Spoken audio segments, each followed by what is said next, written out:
بسم اللہ الرحمن الرحیم۔ آج کی ویڈیو میں آپ کو نماز پڑھنے کا ثواب بتاتی ہوں کہ جو نماز پڑھتے ہیں وہ کن کے ساتھ جنت میں جائیں گے، اور جو نماز نہیں پڑھتے وہ دوزخ میں کن کے ساتھ جائیں گے۔ آگے بڑھنے سے پہلے اس ویڈیو کو لائک کریں، ہمارے چینل کو ضرور سبسکرائب کریں، بیل آئیکن پر ضرور کلک کریں اور اس ویڈیو کو زیادہ سے زیادہ شیئر کریں۔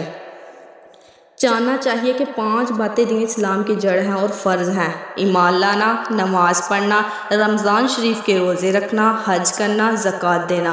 ان کا چھوڑنے والا فاسق اور سخت مجرم و سزا کا مستحق ہے، اور انکار کرنے والا کافر اور باغی اور بے ایمان ہے۔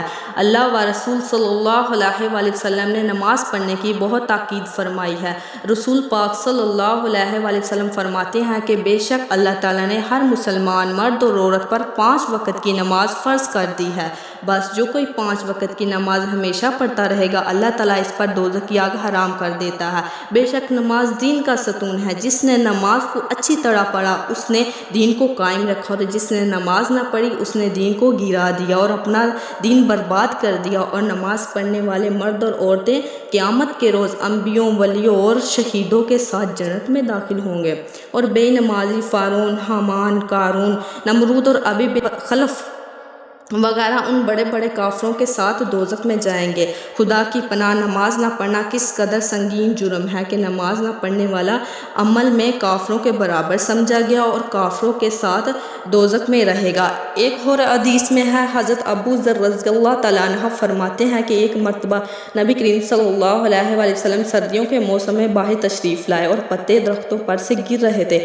آپ صلی اللہ علیہ وسلم نے ایک درخت کی ٹہنی ہاتھ میں لی اور اس کے پتے بھی گرنے لگے۔ آپ صلی اللہ علیہ وسلم نے فرمایا، ابو ذر، مسلمان جب وہ اخلاص سے اللہ کے لیے نماز پڑھتا ہے اور اس سے اس کے گناہ ایسے ہی گرتے ہیں جیسے یہ پتے درخت سے گر رہے ہیں۔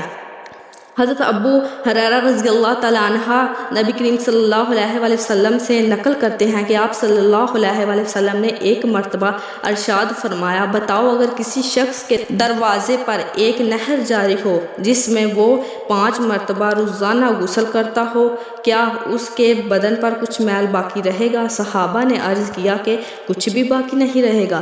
حضور صلی اللہ علیہ وآلہ وسلم نے فرمایا کہ یہی حال 5 نمازوں کا ہے کہ اللہ جل شانہ ان کی وجہ سے گناہوں کو زائل کر دیتے ہیں۔